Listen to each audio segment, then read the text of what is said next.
Bonjour à tous, c'est Plugin. Aujourd'hui, on se retrouve pour une nouvelle vidéo. Alors déjà, je tiens à vous remercier d'avoir atteint le cap des 300 abonnés pendant mon absence. En plus, je n'ai pas fait de vidéo depuis 7 mois, ce qui est vraiment assez incroyable. Et le même phénomène risque de se reproduire cette année, malheureusement. Oui, je suis vraiment en manque de temps, surtout pour toute cette année scolaire. J'avais fait une petite vidéo sur la calculatrice Texas Instruments, sur laquelle j'ai eu beaucoup de retours qui indiquaient que le contenu de la vidéo était fausse. Du coup, j'ai fait des recherches plus approfondies pour celle-ci. Et ça concerne de nouveau une série sur la sécurité qui déçoit.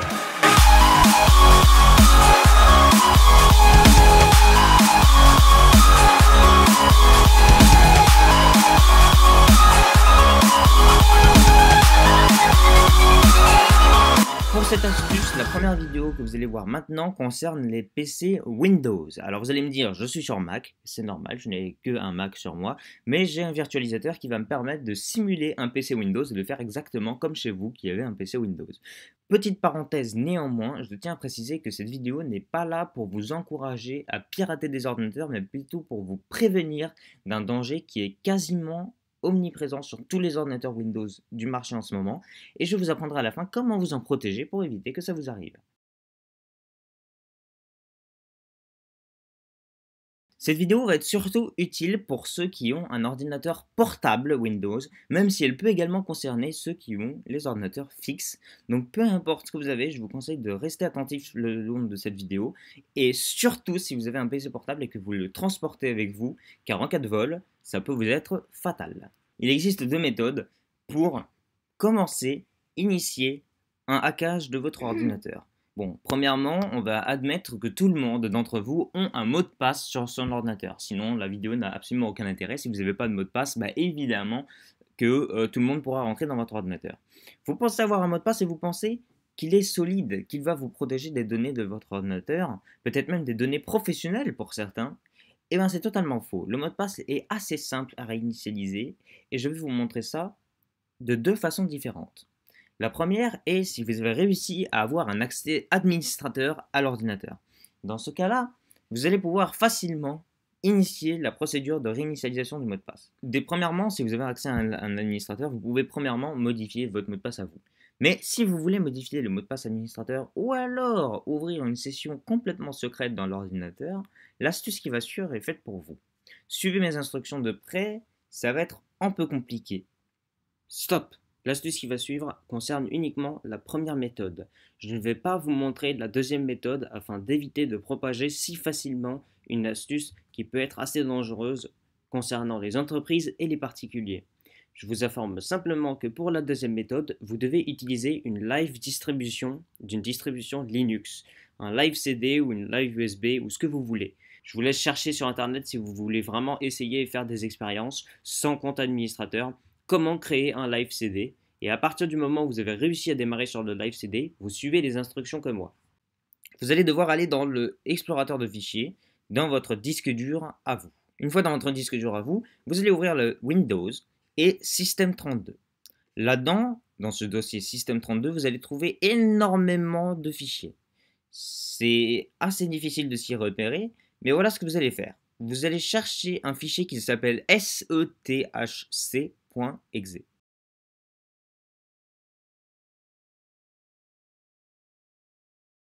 L'application sethc a le logo d'un utilitaire d'accessibilité. Vous allez prendre cette application-là et l'appeler sethc2. Bref, vous allez changer son nom pour pouvoir permettre d'y ajouter une application. Vous validez que vous avez les permissions d'administrateur. Petite parenthèse concernant cette méthode qui suit. Je ne vais pas vous montrer comment faire avec la deuxième méthode, c'est-à-dire passer par une distribution Ubuntu. Suivez donc les étapes en ignorant tous les paramètres de permission.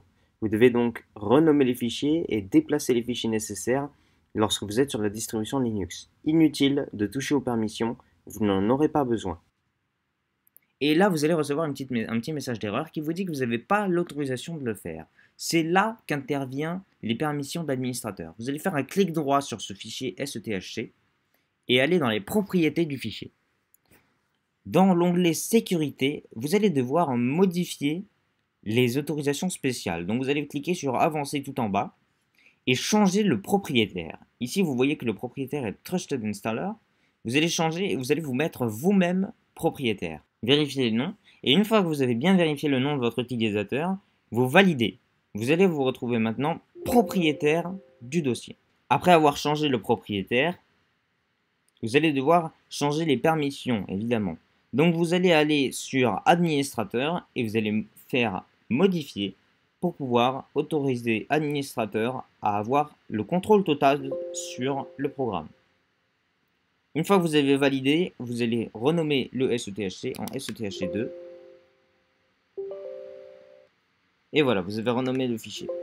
Une fois que vous avez renommé le fichier SETHC en SETHC2, vous allez prendre l'invite de commande. Ça s'appelle cmd.exe.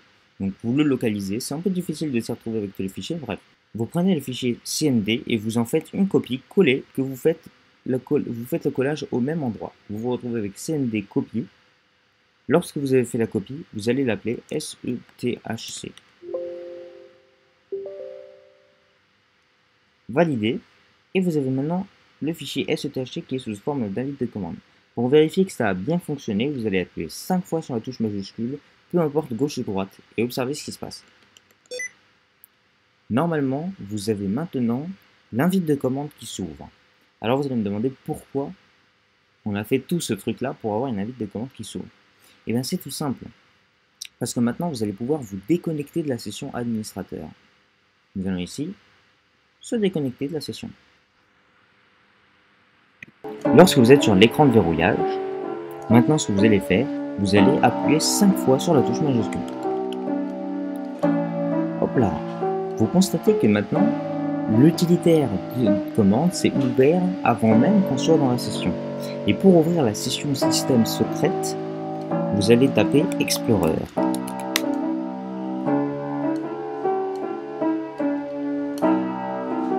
Et vous voyez qu'un menu démarrer a apparu en bas, avec l'utilitaire de recherche, l'heure, la notification, le bureau. Vous allez pouvoir ouvrir des utilitaires avec.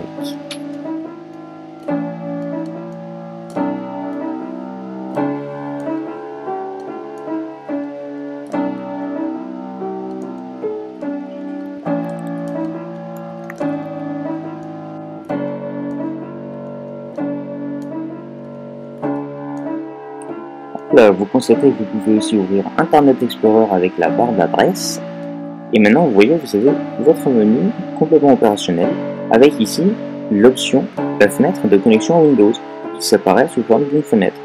Et donc là, vous voyez, hop là, vous pouvez utiliser les paramètres de sécurité, tout va bien. Bon, malheureusement, j'ai pas d'internet là où je suis, donc ça marche pas. Et maintenant, vous pouvez faire absolument ce que vous voulez. Et parmi les choses que vous voulez faire, premièrement, vous pouvez accéder à l'ordinateur. Donc, vous pouvez même ouvrir l'utilitaire PowerShell en tentant la commande PowerShell. À ce moment-là, vous ouvrez la commande PowerShell et là, vous vous retrouvez dans PowerShell. Et maintenant, vous pouvez afficher tout ce qu'il y a dans votre ordinateur. Par exemple, vous pouvez même vous amuser à afficher l'intégralité du contenu du système 32 qu'on a vu tout à l'heure. Vous faites ls /windows/system32. Hop là, vous avez la commande qui s'effectue, vous allez pouvoir accéder à tous les fichiers qui sont dans l'ordinateur. Si vous voulez, vous pouvez même utiliser la commande cp qui vous permet de copier l'intégralité des fichiers de l'ordinateur dans une clé USB ou dans un disque dur. Autrement dit, vous avez le contrôle total de l'ordinateur avant même, je le rappelle, d'avoir ouvert la session. On va laisser la commande se terminer correctement. Maintenant, imaginez que mon compte d'utilisateur a un mot de passe. Ici, il n'en a pas, vous voyez, il me propose de me connecter tout de suite. Mais je peux ici, avec la commande netuser, donc je vais prendre comme ça, vous voyez ici les administrateurs qui sont ici, je prends plugin, et si je tape une étoile, il va me demander de rentrer un nouveau mot de passe pour l'utilisateur. Donc admettons que je rentre ici mon mot de passe, c'est normal que vous ne le voyez pas. Je rentre ici un nouveau mot de passe, et donc là il me dit la commande s'est terminée correctement. Si je ferme ça et que je fais se connecter, le mot de passe est incorrect. Alors là c'est normal, vous allez me dire, ça marche pas parce qu'en fait tout simplement l'ordinateur n'est pas encore prévu pour avoir un mot de passe. Il ne pensait pas que j'allais avoir un mot de passe. Si je le mets en veille et que je le réveille, voilà. Maintenant il va me demander mon mot de passe. Et donc si je mets le mot de passe que j'ai défini, je vais pouvoir entrer dans l'ordinateur. Et c'est la même chose si le compte avait déjà un mot de passe et que je veux le virer ou mettre mon propre mot de passe pour pouvoir accéder au compte. Donc je vais vous faire la démonstration tout de suite. Je me déconnecte de mon compte. Je rappuie 5 fois sur la touche et maintenant je vais refaire net user plugin étoile. Et cette fois-ci, je vais laisser le champ vide pour pouvoir vider le mot de passe. Du coup, qu'est-ce que je mets là? Je fais juste valider sans mettre de mot de passe. Et voilà, j'ai accès au compte administrateur dans l'ordinateur. Autrement dit, je peux faire absolument ce que je veux avec les données. Donc, vous voyez que vos données sont extrêmement peu protégées au final, puisque c'est plutôt rapide, une fois qu'on a volé un ordinateur par exemple, de récupérer ces données. Une des options peut être de stocker vos données ailleurs, dans le cloud, et de pouvoir ensuite contrôler quel ordinateur a accès ou non, pour pouvoir ensuite interdire cet ordinateur l'accès à vos données, puisqu'un cloud est sécurisé, crypté. Ou alors vous pouvez aussi créer votre propre cloud, qui a l'avantage de pouvoir vous laisser mettre autant de données que vous voulez dedans. Le problème de ça, c'est qu'il va vous falloir aller chez un hébergeur ou alors trouver un moyen d'héberger vous-même votre cloud avec une machine, etc. Si jamais vous comptez vous lancer là-dedans, il y a Nextcloud. Je ferai peut-être un tutoriel un jour pour vous apprendre un petit peu comment utiliser Nextcloud et non pas OnCloud, puisque je trouve OnCloud un peu dépassé niveau de technologie, pas mal de bugs, alors que Nextcloud, de mon côté, fonctionne beaucoup mieux. Après, c'est la même personne qui a initialement développé les deux projets, donc bon. Dans l'ensemble, ça se ressemble beaucoup, mais je préfère Nextcloud. Pour vous protéger, vous avez la seule solution que vous avez, c'est soit ça, ou alors vous pouvez activer BitLocker. Mais alors, vous devez activer pas n'importe quel BitLocker. Vous devez activer le BitLocker qui est fourni dans Windows 10 professionnel. Les versions familiales n'ont pas BitLocker, ce que je trouve assez déplorable. Dans la version professionnelle, vous aurez un BitLocker qui sera capable d'utiliser une clé USB pour authentifier vos données. Ce qui veut dire vous gardez votre clé USB comme une clé, c'est-à-dire votre ordinateur devient comme une voiture. Et si vous voulez démarrer votre ordinateur, vous avez obligatoirement besoin d'avoir cette clé USB sur vous. Vous pouvez en faire des copies de ces clés USB pour en avoir plusieurs, un dans votre tiroir, un dans votre poche, un dans votre porte-monnaie. Et sans cette clé, l'ordinateur ne pourra pas démarrer et ne vous laissera pas accéder aux données. Il ne vous laissera même pas autoriser le démarrage d'Ubuntu. Certaines éditions de Windows 10 familiales, notamment sur les petits appareils, incluent des options de chiffrement BitLocker qui se basent sur une puce TPM. Alors c'est bien parce que ça empêche de nouvelles installations de Windows, mais ça n'empêche pas l'utilisation d'Ubuntu dessus pour modifier quelques petits fichiers système, puisque ça passe outre le système de protection BitLocker intégré par TPM, puisque le TPM se sert en fait uniquement des fichiers système. Comme vous voyez, vous n'êtes jamais vraiment sécurisé avec Windows. Un autre tutoriel pour les utilisateurs Mac va suivre. Pour les utilisateurs Mac, vous allez voir que c'est extrêmement simple d'accéder aux données, beaucoup plus simple que sur Windows, mais que c'est aussi beaucoup plus dur, voire impossible d'accéder aux données lorsque le chiffrement intégré au Mac est activé. Et ceci pour toutes les versions de Mac, c'est-à-dire à partir de Snow Leopard, disons, puisque avant le chiffrement n'est pas stable, à partir de Snow Leopard jusqu'à la dernière version High Sierra. Voilà, c'était tout pour cette vidéo. Je vous remercie d'avoir regardé. Je vous laisse me dire ce que vous en pensez dans les commentaires. Sachez que je suis là en aucun cas pour encourager le piratage. Je suis juste là pour vous protéger, pour vous informer comment c'est possible. Vous pouvez évidemment faire vos expériences, mais sachez que je ne suis pas responsable. Je suis prêt à vous aider dans les commentaires si jamais vous avez besoin d'aide, d'explications plus précises sur comment ça se fait quoi. Je pense avoir été suffisamment clair sur les détails que je voulais évoquer avec vous. Si vous avez encore quelque chose, je suis dans les commentaires. Je suis également sur Twitter, @plugintweet. Un petit mot quand même. Cette année, le nombre de vidéos va être fortement réduit. Peut-être 3 vidéos dans l'année. Je ne sais pas exactement combien il y en aura, mais cette année-là, le nombre de vidéos va être extrêmement réduit. Je tenais à le dire, voilà. En tout cas, je tiens vraiment à vous remercier d'avoir été toujours là. Moi, je vous ai toujours répondu à chacun des commentaires que vous m'aviez postés, même ceux qui avaient une tendance à être haineux. Sinon, vous pouvez également laisser des commentaires critiques positifs, ça fait pas de mal non plus. Vous pouvez exprimer votre opinion directement sur ma chaîne. À bientôt.